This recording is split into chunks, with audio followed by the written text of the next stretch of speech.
जय श्री कृष्णा। दोस्तों, आपका आपके ही चैनल में स्वागत है। दोस्तों, आपसे निवेदन है कि वीडियो को पूरा देखें। इस वीडियो में हम जानेंगे कि कैसे भैरव और महाकाली एक दूसरे के पूरक है, अर्थात देखा जाए तो दोनों ही परब्रह्म है। दोस्तों, आगे बढ़ने से पहले आपसे निवेदन है कि वीडियो के कमेंट बॉक्स में हर हर महादेव जरूर लिखे, क्योंकि भगवान का नाम लेने से घर में सुख और समृद्धि आती है। तो वीडियो शुरू करते हैं। मां, सृष्टि के आरंभ में एक ही परम तत्व था, वही शिव निराकार चेतना और वही शक्ति सृजन की ऊर्जा। जब यह शक्ति स्वरूप में प्रकट होती है तो उसे आद्या शक्ति कहते हैं, और जब चेतना साकार होती है तो वह शिव कहलाती है। दोनों एक दूसरे के बिना अधूरे हैं।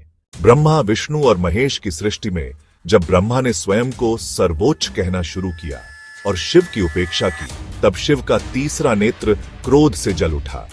इस अग्नि ज्वाला से एक अत्यंत उग्र रूप प्रकट हुआ, भैरव। भैरव ने अपने हाथ में खड्ग तलवार लिया और ब्रह्मा के 5वें सिर को काट दिया, जो अहंकार का प्रतीक था। इस प्रकार वे अहंकार नाशक कहे गए। उन्हें संहारकर्ता और रक्षक दोनों माना जाता है। काल के भी स्वामी हैं, इसलिए उन्हें काल भैरव कहा जाता है। भैरव के कई रूप हैं, अष्ट भैरव, असिट भैरव, बटुक भैरव आदि। ये सभी भगवान शिव के ही विभिन्न उग्र स्वरूप हैं। तब देवताओं और असुरों के बीच युद्ध चरम पर था।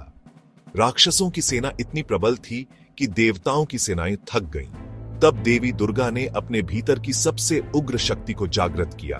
उनके मस्तक से एक काली, विशालकाय, अत्यंत भयंकर देवी प्रकट हुई, महाकाली। महाकाली ने अपने चारों हाथों में शस्त्र धारण किए, गले में असुरों के सिरों की माला और जीभ बाहर निकाले, संपूर्ण समय और मृत्यु पर भी नियंत्रण रखने वाली। उन्होंने असंख्य दैत्यों का संहार किया और देवताओं को विजय दिलाई। महाकाली को समय से परे और मृत्यु की स्वामिनी कहा जाता है। वे आदिशक्ति पार्वती दुर्गा का ही अंश है, जो संकट के समय उग्र रूप धारण करती है। भैरव शिव का उग्र रूप और महाकाली शक्ति का उग्र रूप, दोनों मिलकर संहार और संरक्षण का संतुलन बनाते हैं। भैरव बिना शक्ति के केवल चेतना है, शक्ति बिना शिव के केवल ऊर्जा है।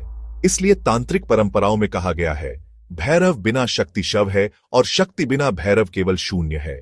इसीलिए भैरव को महाकाली के साथ पूजा जाता है।